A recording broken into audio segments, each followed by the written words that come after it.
All right, folks, welcome to Campaign for America episode 34. We have special guest Faith Daron with us, and we're going to be discussing topics such as corruption, probate court corruption, and other such issues as they pertain to today's current events with both of our guests. We have Dottie with us as well, my co-host from our other show, and Dennis is with us as well. So let's begin. Let me read the intro disclaimer. The views expressed on this show are expressly the views of the speaker and do not necessarily reflect the views, beliefs, or opinions of News for Us World, its broadcasters, or affiliates. Remember, folks, always use your own discernment when viewing. We encourage our viewers to think for themselves. All right, welcome, folks. Let me start the intro, and we will go from there, and then I'll let you do some housekeeping, Dennis.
In 1980, Ronald Reagan wore a white suit, a red tie, and a white shirt and addressed the nation. Hi, I am Dennis Andrew Ball, and I am running for President of the United States. I am talking to you right now because the debates that were conducted this week need to have a presidential response. The economic issues that both Barack Obama and Mitt Romney answered created in the minds of many of us unanswered questions of how do you sustain economic growth in the United States of America. In light of the decisions and the events that have happened since 2008, what do we need to do to reduce the deficit, increase job creation, maintain Social Security and Medicare, and provide the opportunity for our children and future generations not only to survive, but to thrive in a global economy. I would like to talk to you quickly on how I perceive what needs to happen. The United States of America at this time is suffering because the means of production have not equaled the ends of production that it requires in order to sustain its middle class. The United States of America must reindustrialize itself to make it possible that 23 million Americans can go back to work in industries that are productive for themselves and their families. What we are witnessing on a daily basis is the demise of the American family, the traditional American family, of children, parents, and grandparents, by people in authority who have used, abused, and misused their positions to hurt our people. This must stop, and it will under my administration. The need at this moment of time is to get our organs of power in business to invest in research and development, to make it possible for industry to not only survive in America, but also to thrive. My attitude is that the production capability of the United States is equal to none. Our workers are very productive if given the opportunity, but they must be protected by government that concerns themselves with their best interests. And that has been a problem for many years in this country.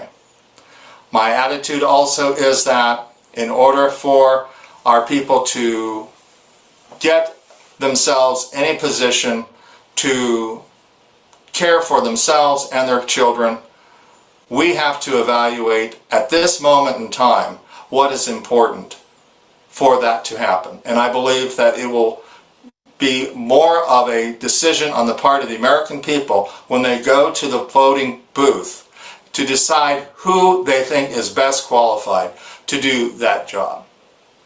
I believe also that we are in a position to make decisions that will impact the course of history and to bring about positive change in the lives of our family structure.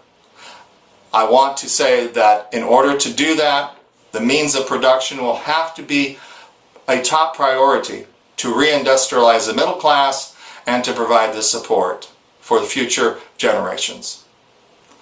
I want to say this, that in terms of how we go about this business, the President of the United States should be very aware of what has happened and what needs to happen.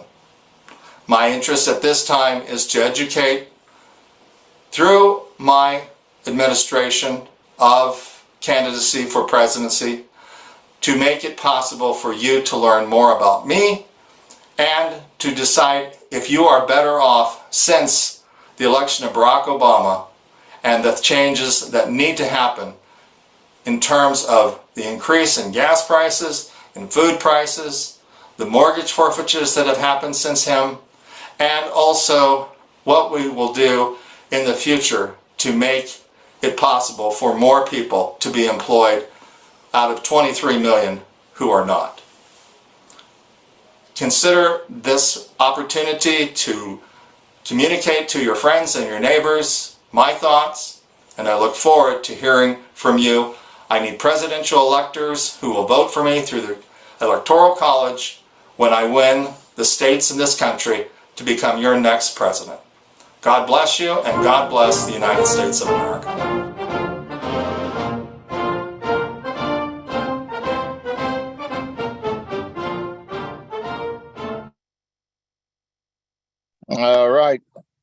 All right, everybody. That Go ahead, was Dennis, take it away. right. I appreciate everything going on here. That video is very personal to me. Everything I said in that video is correct. It's still correct because instead of things improving, they're only getting worse. And I believe all of us understand what that means. Right now, with where we are, we've discussed a little bit this afternoon, waiting for the show to come on. There's just a lot of things that I believe need to change. We're in the process right now of making that happen. Appreciate everybody's support. And as we move the campaign forward, I believe there will be a whole lot of other things that will materialize from it, and will make it a very good experience. I want to invite Faith Daron today. Faith and I have communicated on many occasions, and issues relevant to her life, the life of her husband, Tim, and the lives of people in certain communities that have had a lot of different problems because of social ills economic strangulation, which I talked about in this video, and creating a new environment for job creation and success. I mean, there's so many things that need to be addressed. Fortunately, we have books that communicate that in the library on Amazon.com, as well as the AOA-ANC.org website. Hopefully, we will have the background in the next show that we do. Not sure what needs to get done there, but that'll be good. And we'll continue to roll.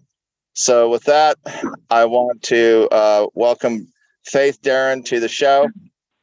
Tell us a little bit, Faith, about what's on your mind and what you think needs to change.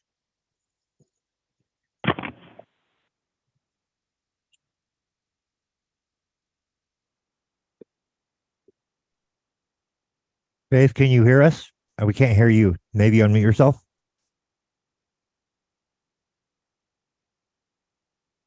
Oh, you're not muted. Are you there? Did we lose her?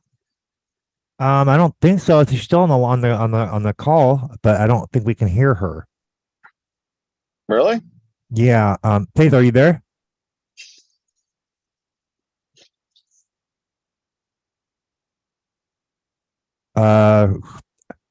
Continue, Dennis, while I get this worked out. I don't know if she can hear us or not. Okay, well, that's all right. I believe we have Dottie also, or Angie, here on the show as well.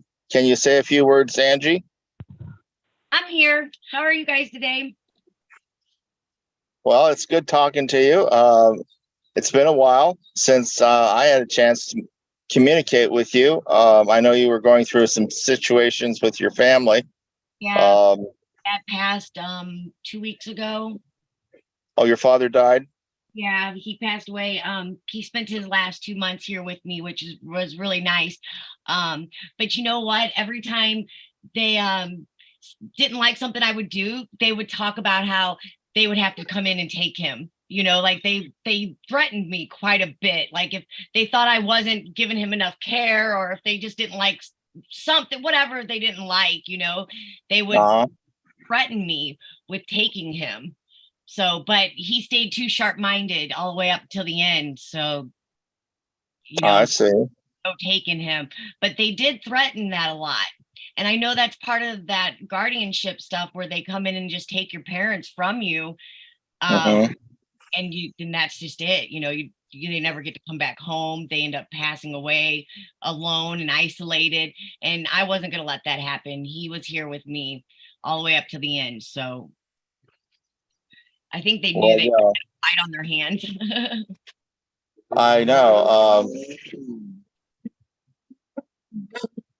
If Faith was on the phone, I don't know, but she. Faith, can you hear us? Unmute yourself if you can hear us. I just muted you to try and maybe reset it if it wasn't working, but unmute yourself if you can hear us. Faith is unmute. Faith is muted. Yeah, I had to mute. I tried muting her so she could unmute it. I don't know if there was a problem with the connection, but I don't even know if she can hear us because it seemed like it went silent after we went. Yeah, I don't understand. She's muted, so she can't talk to us. Well, she needs to unmute herself is what she needs to do, but I don't even know if she can hear us, if the signal's even working, because it wasn't seeming like she could hear us at all. Do you need to maybe have her jump back on and then come back off? Do you need to contact her? Yeah, I'm going to do that real quick. Okay, I'll keep talking to Angie. So, yes, Angie, I can appreciate where you're coming from because both myself and Faith's parents were kidnapped and murdered. Yeah. By Adult Protective Services, the hospitals, the guardianships. It's the same MO. They took all her money and property that did not belong to them, money that did not belong to them. It's all a scam. Yeah, it is. And, you know what I found really interesting is they kept asking him if he wanted to go to the hospice house. Well, everything that was in-home care was paid for. You know, there was no charge, like any extra charges for that. And he has his Social Security check that he would get. So they said if he went into hospice, that his insurance didn't cover it, but they were going to give him this deal. Like they were going to give him this discount that it would just happen to be his whole check a month to live there, because they were giving him this great discount. But with the discount, it totaled up to his monthly check, like to the dime. You know what I mean? Like, so Yeah. they were trying to help him out. They were just going to make sure they were going to get that check of his if he went into the hospice house. Oh, I believe you. I mean, the attitude is trafficking senior citizens for money, and I can appreciate where you're coming from. This is a big problem. I'm going to do something about it. Guantanamo Bay, Cuba, is waiting for many of these people, as far as I'm concerned. Yeah. And, like I said, this is a work of God that I'm involved in here. I want to say that, because you do something like this on this level, you better have a good relationship with the Creator. Otherwise, you're just floundering out here. But see, I'm a man who believes that God works in mysterious ways. And I believe that the things that are important, he brings to light. So true. And, and the things that, like you expressed with your father, God respects that. He put it in the 10 Commandments. People who are separated from their parents and their families, God does not like that, because that goes against what he created. No, I found it to be very honoring that I was there with both my parents when they passed. My brothers weren't, but I was, and I felt it to be honoring that I was there to share that. It's like, I guess bittersweet moment. It's such a sad moment, but it's such an honor at the same time that they've entrusted their last breaths with you.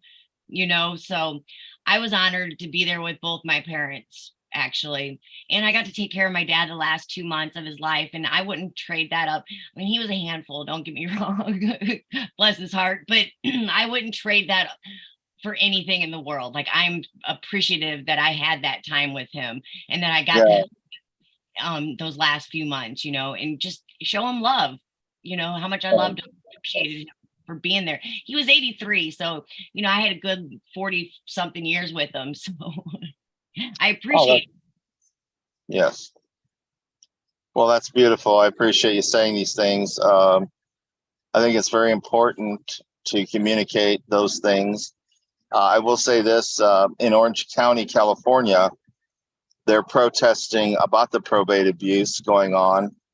They're talking about, we've had it on the show here, where particularly daughters like yourself have come out and they have held signs in the air. They have talked about the abuse that they have encountered for their loved ones, the money that is stolen from their estates. And like you've said, they made sure they got paid out of your father's check every month, to the penny, sounds like.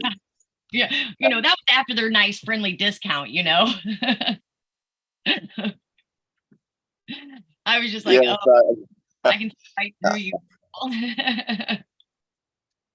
Yes, they're friendly discount. And people to be robbed of that, to be robbed of being able to be with their loved ones at their last moments. I understand things happen, and you can't, like my one brother, he just went home, and I understand that. But to be robbed